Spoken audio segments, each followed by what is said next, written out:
Welcome to my channel. More enjoy. Snehanjali BVD Parivara Patrika ప్రతి ఆదివారం వినోదం, విజ్ఞానం మరియు విలువల సమాహారం. మరి ఆస్వాదించండి. బీవీడీ పరివార పత్రిక ప్రతి ఆదివారం 9 శీర్షికలు మరియు క్రికెట్. బీవీడీ పరివార పత్రిక శీర్షికలు: భక్తి వ్యాఖ్య, బాలచేష్ట, చింగారి, కబురులు, audio story, audio cartoon, video story, రుచులు, ఈ వారం ప్రశ్న. బీవీడీ పరివార పత్రిక అనుబంధం క్రికెట్. బీవీడీ పరివార పత్రిక సంచిక 3. స్నేహాంజలి బీవీడీ పరివార పత్రిక భక్తి వ్యాఖ్యకు స్వాగతం. అలజడి మనసుకి ప్రశాంతతనిచ్చే ఒక చిన్న ఆధ్యాత్మిక సందేశం. ఆకర్షరహిత స్థితి, వైరాగ్యం, ఆధ్యాత్మిక సాధనలో పాత్ర.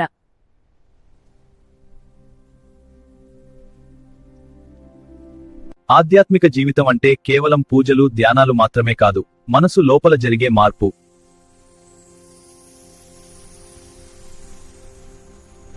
ఆ మార్పుకు ముఖ్యమైన ఆధారం వైరాగ్యం, అంటే అనవసరమైన ఆకర్షణల నుంచి మనసును విడదీయడం. వైరాగ్యం అంటే ఏమిటి? వైరాగ్యం అంటే ప్రపంచాన్ని వదిలేయడం కాదు, ప్రపంచంతో ఉండి కూడా దానికి బంధించబడకుండా ఉండగలగడం. కోరికలు, ఆశలు మనసును కట్టిపడేస్తాయి. వైరాగ్యం వాటిపై అవగాహన తెస్తుంది.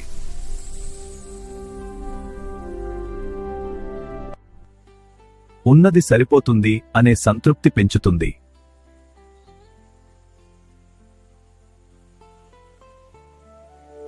ఆధ్యాత్మిక మార్గంలో వైరాగ్యం అవసరం ఎందుకు? అతి ఆకర్షణలు మనసును ఎప్పుడూ చంచలంగా ఉంచుతాయి. వైరాగ్యం వల్ల మనసు ప్రశాంతంగా మారి ధ్యానం సులభమవుతుంది. ఆస్తి, పేరు, గౌరవం పట్ల అధిక మమకారం అహంకారాన్ని పెంచుతుంది. వైరాగ్యం దానిని కరిగిస్తుంది. బాహ్య ప్రపంచం నుంచి మనసు తగ్గినప్పుడు లోపలికి దృష్టి మళ్ళుతుంది. అదే నిజమైన ఆధ్యాత్మిక ప్రారంభం. ఏదైనా కోల్పోయినా మనసు కుదేలవకుండా ఉండే స్థితి, ఇది వైరాగ్యమిచ్చే స్వేచ్ఛ. వైరాగ్యం అంటే ప్రపంచాన్ని విడిచిపెట్టడమా? వైరాగ్యం అంటే విడిచిపెట్టడం కాదు, విడిపోవడం. కుటుంబంలో ఉండి కూడా వైరాగ్యం సాధ్యం. బాధ్యతలు నిర్వర్తిస్తూ కూడా ఆధ్యాత్మికంగా ఎదగవచ్చు.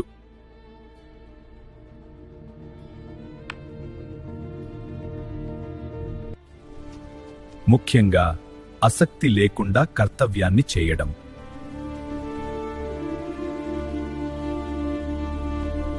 వైరాగ్యం ఎలా సాధించాలి? జ్ఞానం అంటే ఏమి శాశ్వతం, ఏమి తాత్కాలికం తెలుసుకోవడం.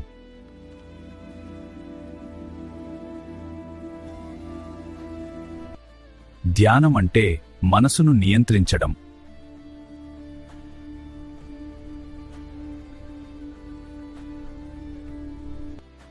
సత్సంగం అంటే మంచి ఆలోచనలు, మంచి వ్యక్తుల సాన్నిధ్యం.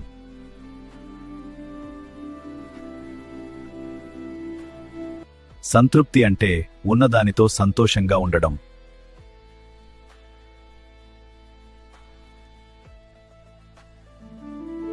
వైరాగ్యంలో ఏది ముఖ్యం?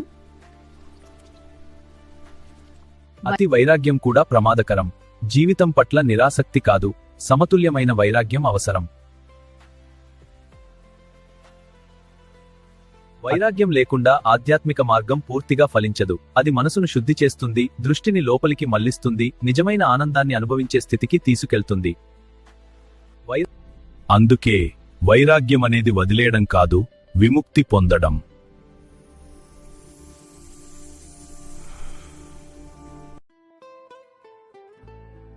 హాయ్ కిడ్స్, బీవీడీ పరివార పత్రిక బాలచేష్టకు స్వాగతం. నేటి ఈ ముచ్చటను జాగ్రత్తగా వినండి. విన్నాక మీరు మీ ఇంట్లో వాళ్ళకి ఈ విషయాన్ని తప్పకుండా చెప్పాలి సుమా. హైడ్ అండ్ సీక్ లో నేను బెస్ట్ ఆఫర్.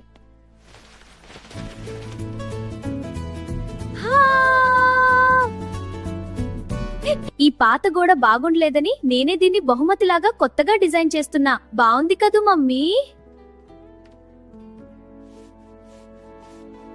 అమ్మా, ఇది పిండి కాదు, art project.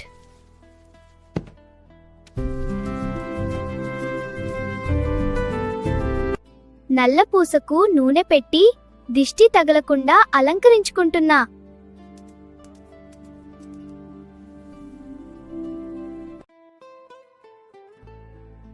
Hello, BVD Parivara పత్రిక చింగారికి స్వాగతం. కొత్త ఆలోచనతో ముందుకు సాగడానికి తోడ్పడే నేటి ఆసక్తికరమైన విషయం మీకోసం. నేను నీ మెదడును, నీ శరీరంలో అత్యంత శక్తివంతమైన అవయవాన్ని.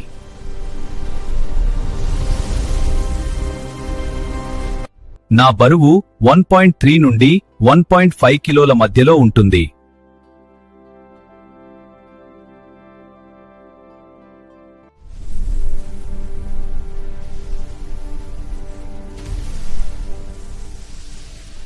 నేను ఒక సూపర్ కంప్యూటర్లా పనిచేస్తాను.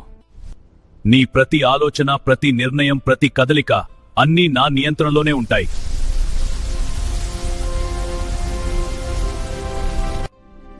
నేను 3 ప్రధాన భాగాలుగా విభజించబడ్డాను.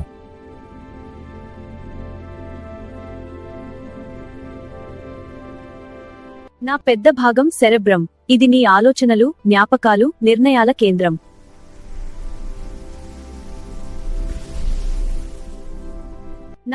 నా మరో భాగం సెరెబెల్లం. ఇది నీ సమతుల్యతను, కదలికలను క్రమబద్ధం చేస్తుంది. ఇక మూడోది బ్రెయిన్ స్టెమ్. ఇది నీ శ్వాస, గుండె స్పందన వంటి ముఖ్యమైన ఆటోమేటిక్ పనులను నడిపిస్తుంది.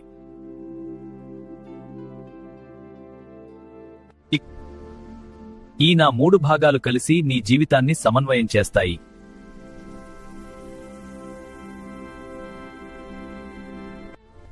నా లోపల సుమారు 86 బిలియన్ న్యూరాన్స్ ఉన్నాయి. ఇవే నా అసలు శక్తి.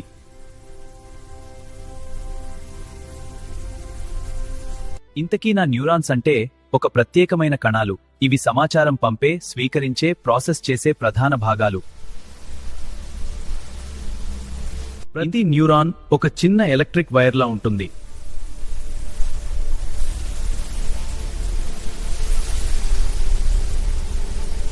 ఇవి ఒకదానితో ఒకటి కనెక్ట్ అవుతూ ఎలక్ట్రికల్ మరియు కెమికల్ సిగ్నల్స్ ద్వారా సమాచారం పంచుకుంటాయి.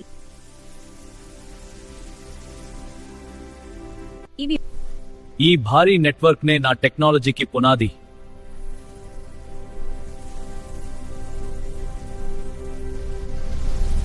న్యూరాన్స్ మధ్య సైనాప్స్ అనే చిన్న గ్యాప్ ఉంటుంది.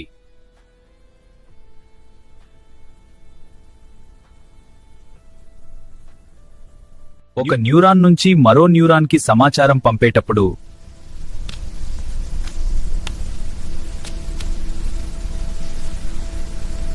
మొదట ఎలక్ట్రికల్ సిగ్నల్ వస్తుంది. అది కెమికల్ గా మారి మళ్ళీ ఎలక్ట్రికల్ గా మారుతుంది. ఈ ప్రక్రియ కేవలం కొన్ని మిల్లీసెకండ్లలోనే జరుగుతుంది. అందుకే నేను అంత వేగంగా పనిచేస్తాను. నన్ను కంప్యూటర్తో పోలుస్తారు, కానీ నేను మరింత అడ్వాన్స్డ్.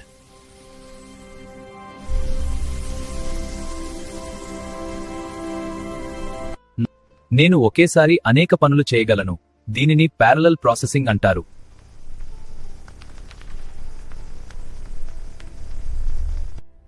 నేను అనుభవాల ద్వారా నేర్చుకుంటాను, ప్యాటర్న్స్ ను గుర్తిస్తాను. ఇదే ఆర్టిఫిషియల్ ఇంటెలిజెన్స్ కి ప్రేరణ. నీ జ్ఞాపకాలు కూడా నా దగ్గరే నిల్వ ఉంటాయి.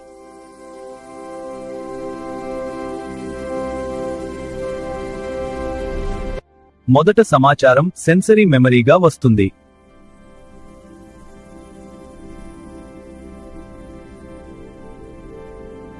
కొంతకాలం షార్ట్ టర్మ్ మెమరీలో ఉంటుంది. అవసరమైతే అది లాంగ్ టర్మ్ మెమరీగా మారుతుంది.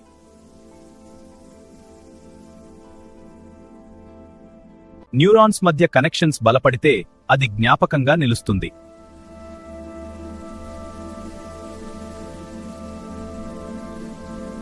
నా ప్రత్యేకత న్యూరోప్లాస్టిసిటీ. అంటే నేను మారగలను, నేర్చుకోగలను, కొత్త కనెక్షన్స్ సృష్టించగలను.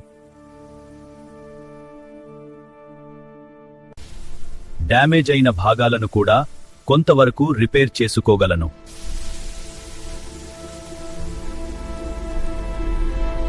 అందుకే నువ్వు ఎప్పటికీ కొత్త విషయాలు నేర్చుకోగలవు.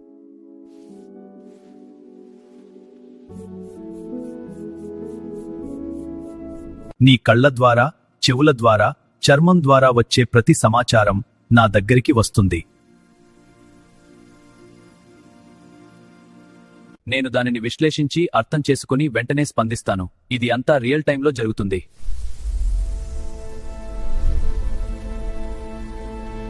నీ భావోద్వేగాలు కూడా నా నుంచే పుట్టుకొస్తాయి. భయం, కోపం వంటి భావాలను నేను నియంత్రిస్తాను. ఆర్టిఫిషియల్ ఇంటెలిజెన్స్ ఎంత అభివృద్ధి చెందినా నేను ఎప్పటికీ ప్రత్యేకమే. ఎందుకంటే నాకు సృజనాత్మకత ఉంది, భావోద్వేగాలను అర్థం చేసుకునే శక్తి ఉంది. నేనే నీ ఆలోచనలు, నేనే నీ జ్ఞానం, నేనే నీ వ్యక్తిత్వానికి మూలం.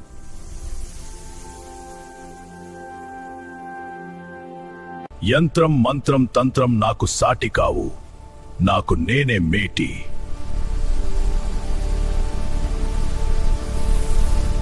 నన్ను నువ్వు పట్టించుకోకుండా నడిస్తే అనారోగ్యం విజృంభిస్తోంది. అది మనకు ప్రమాదకరం.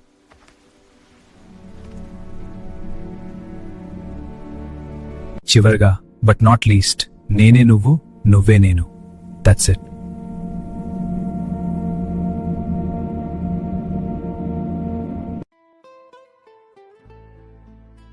హలో డియర్స్, బీవీడీ పరివార పత్రిక కబురులకు స్వాగతం. మన చుట్టూ జరుగుతున్న ఆసక్తికరమైన విషయాలను క్లుప్తంగా ముచ్చటించుకుందాం. ఈ వారం విశేషాలేమిటంటే, రమ్యకు అలంకరణంటే చాలా ఇష్టం. ప్రతిరోజు కొత్తగా అందంగా తయారవుతూ ఉండేది. వావ్, ఎంత అందంగా ఉంది అనే మాటలు వినడం ఆమెకు ఎంతో ఆనందాన్నిచ్చేవి.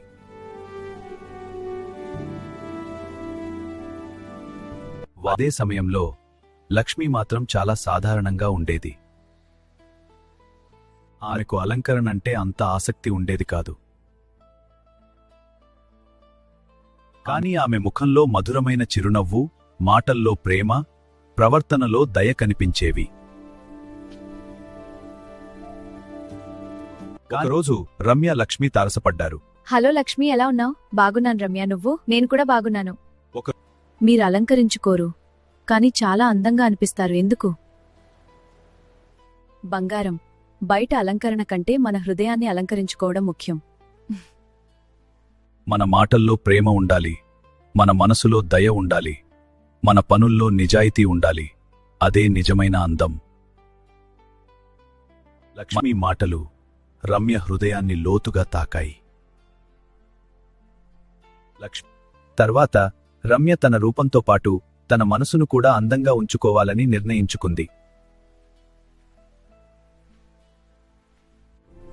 బయటి అందం తాత్కాలికం, మనసు అందం శాశ్వతం.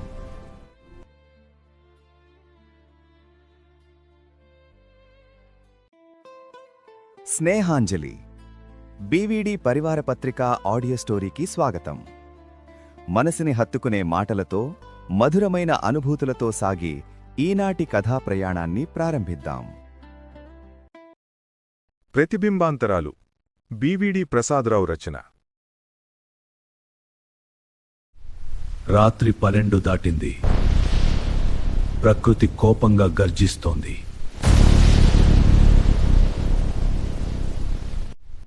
ఈ నిశ్శబ్దంలో ఒక్క శబ్దం ఆ గుండెను కుదిపేస్తుంది.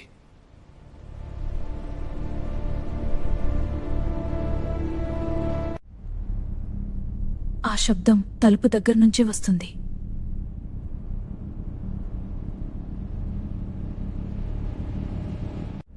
ఎవరు? సమాధానం లేదు. ఈసారి మరింత బలంగా.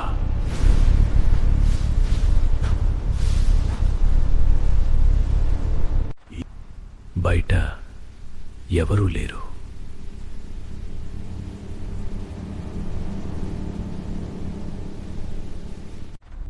కానీ ఒక లేఖ ఉంది.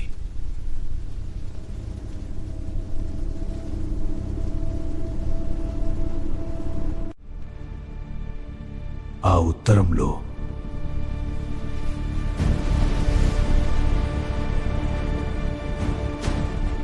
ఈ విషయం అతడికి తప్ప మరెవరికీ తెలియదు.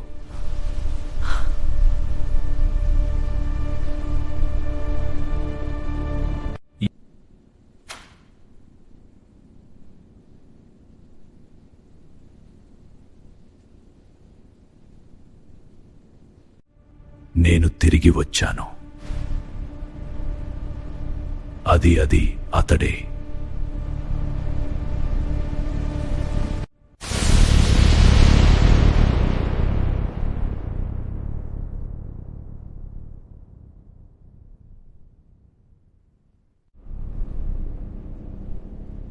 ఇద్దరిలో అసలు అనిరుద్ధ్ ఎవరు?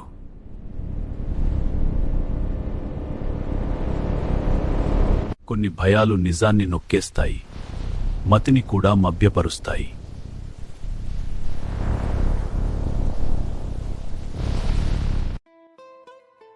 నమస్కారం. బీవీడీ పరివార పత్రిక ఆడియో కార్టూన్కు స్వాగతం. సరదా సంభాషణలతో సాగే నేటి వినోదభరితమైన కార్టూన్ ముచ్చట మీకోసం. 100లో 35 మార్కులే వచ్చాయి. యా, పాస్ అయ్యా కదా. అదేంటి గొప్ప? మిగతా 65 మార్కులు సేవ్ చేసుకున్నా.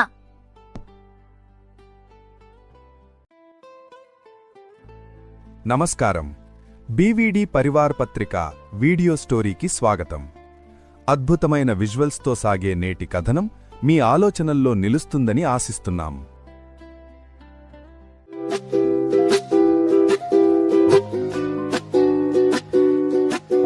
ఒక గొడవ, రెండు ఒంటరితనాలు.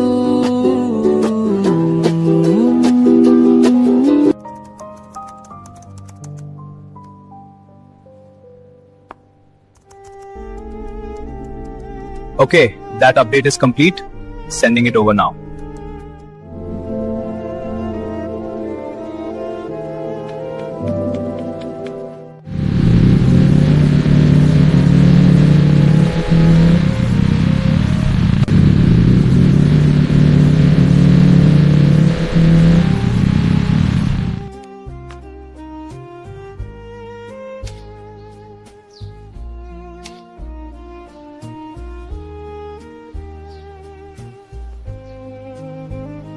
ఇంకా కోపమే.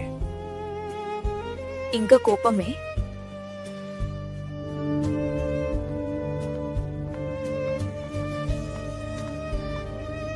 సర్లే, భోజనం చేద్దామా? ఆకలిగా ఉంది.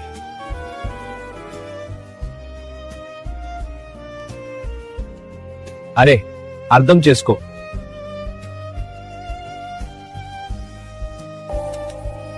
మీరు కొనాలి. I can't. మీకో ఎంప్లాయీ కొనగలిగింది మీరు కొనలేకపోవడమేమిటి? Please stop.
Hello food lovers, BVD Parivara Patrika రుచులు విభాగానికి స్వాగతం.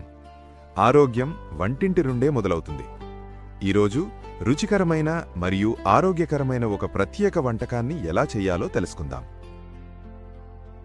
కీరదోసకాయ పెరుగు పచ్చడి. కీరదోసకాయను తొక్క తీసి చిన్న ముక్కలుగా తరిగాలి.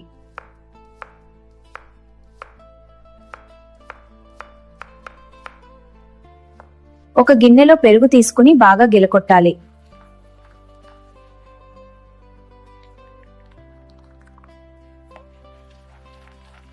గిలకొట్టిన పెరుగులో కీర ముక్కలు, తరిగిన పచ్చిమిర్చి, తగినంత ఉప్పు, కొద్దిగా జీలకర్ర పొడి వేసి కలపాలి. పాన్లో నూనె వేడి చేసి తాలింపు పదార్థాలు వేసి వేయించాలి.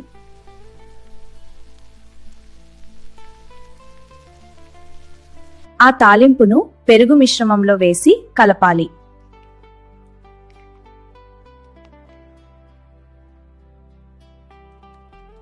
చివరగా కొత్తిమీర తరుగు పైన పల్చగా వేయాలి.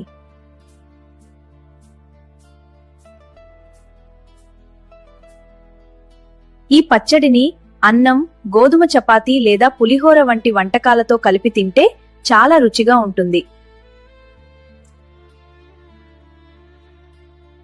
ఈ పచ్చడి శరీరానికి చల్లదనం అందిస్తుంది, జీర్ణక్రియకు సహాయపడుతుంది,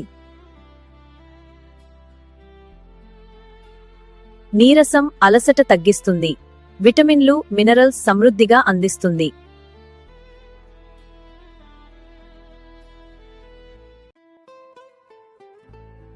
హాయ్, బీవీడీ పరివార పత్రిక ఈ వారం ప్రశ్నతో మీ ముందుకొచ్చేశాను.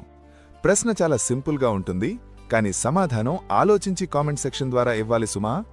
ఆ ప్రశ్న ఏమిటంటే, బీవీడీ పరివార పత్రిక ఈ వారం ప్రశ్న: మెదడు పని విధానమే ఏఐకి ప్రేరణ? మీ సమాధానాన్ని కామెంట్స్లో తెలియచేయండి. రాబోవు సంచికలలో క్లుప్త సమాధానాలను మీ పేరులతో ప్రస్తావిస్తాం.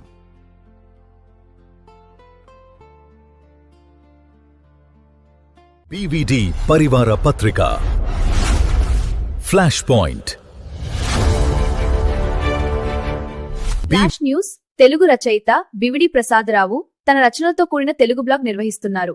గూగుల్ సెర్చ్ పాయింట్ వద్ద బివిడి ప్రసాదరావు బ్లాగు అని టైపు చేసి చూడవచ్చు. ఈ బ్లాగులో కథలు, నవలలు మొదలైన 1000కి పైగా రచనలు అందుబాటులో ఉన్నాయి. బీవీడీ పరివార పత్రిక అనుబంధం. ప్రతి వారం ఒక కొత్త అనుబంధం. చిన్న విషయాల్లో దాగి ఉన్న గొప్ప ప్రయోజనాలను తెలుసుకుందాం. ఉపయోగకరమైన, ఆసక్తికరమైన, చాలామందికి తెలియని విషయాలను మీ ముందుకు తీసుకురావడమే అనుబంధం లక్ష్యం. ప్రతి వారం ఒక కొత్త అంశం మీకు అందించబడుతుంది. క్రికెట్ ఇదొక అనిశ్చితమైన ఆట. ఇక్కడ ప్రతి బంతికి ఒక కథ ఉంటుంది. సాధారణంగా ఒక ఇన్నింగ్స్లో 10 వికెట్లు పడతాయి. వాటిని 4-5 బౌలర్లు కలిసి పంచుకుంటారు. కానీ ఒక్కడే 10 మంది బ్యాటర్లను పెవిలియన్కు పంపిస్తే వినడానికి అసాధ్యమనిపిస్తోంది కదూ. కానీ 145 ఏళ్ల టెస్ట్ క్రికెట్ చరిత్రలో ఇది కేవలం 3 సార్లు మాత్రమే సాధ్యమైంది. ఆ అద్భుత ఘట్టాల వెనుక ఉన్న అసలు కథ ఇప్పుడు చూద్దాం. అది 1956. వేదిక ఇంగ్లాండ్లోని ఓల్డ్ ట్రాఫోర్డ్ మైదానం. ప్రత్యర్థి ఆస్ట్రేలియా. అప్పుడు మొదలైంది ఒక తుఫాను. అతని పేరు జిమ్ లేకర్. తన ఆఫ్ స్పిన్ మాయాజాలంతో ఆసీస్ బ్యాటర్లను ఉక్కిరిబిక్కిరి చేశాడు. ఒకే ఇన్నింగ్స్లో 10 వికెట్లు, కేవలం 53 పరుగులిచ్చి. ప్రపంచం అవాక్కైంది. ఆ మ్యాచ్లో అతను మొత్తం 19 వికెట్లు తీసి చరిత్ర సృష్టించాడు. ఆ రికార్డ్ ఇప్పటికీ పదిలంగా ఉంది.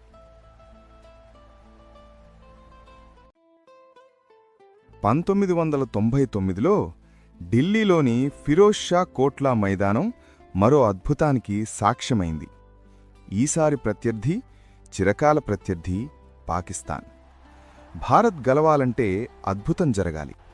అప్పుడు రంగంలోకి దిగాడు జంబో అనిల్ కుంబ్లే. ఒక్కొక్కరిని వెనక్కి పంపుతుంటే స్టేడియం హోరెత్తిపోయింది. ఆఖరి వికెట్ పడగానే భారత్ సంబరాల్లో మునిగిపోయింది. 74 పరుగులిచ్చి 10 వికెట్లు.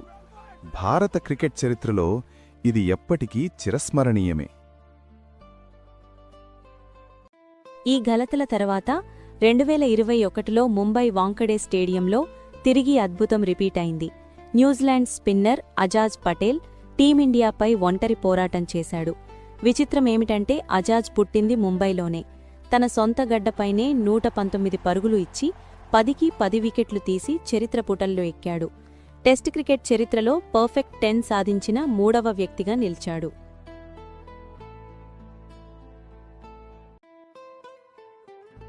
వందల ఏళ్ల చరిత్ర, వేల మంది బౌలర్లు, కానీ సాధ్యమైంది మాత్రం కేవలం 3కే. దీని తర్వాత ఎవరో, ఎప్పుడో. చూశారుగా, విన్నారుగా ఈ వారం మన బీవీడీ పరివార పత్రిక ముచ్చట్లు. ఇందులో మీకు ఏ విభాగం బాగా నచ్చిందో కమెంట్ సెక్షన్లో తెలియజేయండి. అలాగే మన పత్రికను మీ స్నేహితులకు, కుటుంబ సభ్యులకు షేర్ చేయడం మర్చిపోకండి. అలాగే బీవీడీ ప్రసాదరావు వ్లాగ్ ఛానల్కు సబ్స్క్రైబ్ అయి లేటెస్ట్ ఇన్ఫర్మేషన్ పొందుతుండండి. వచ్చే వారం మరిన్ని విశేషాలతో మళ్ళీ కలుద్దాం. అన్నట్టు ఈ వారం ప్రశ్నకి సమాధానం కమెంట్ సెక్షన్లో ఇవ్వడం మర్చిపోకండి సుమా. నమస్కారం.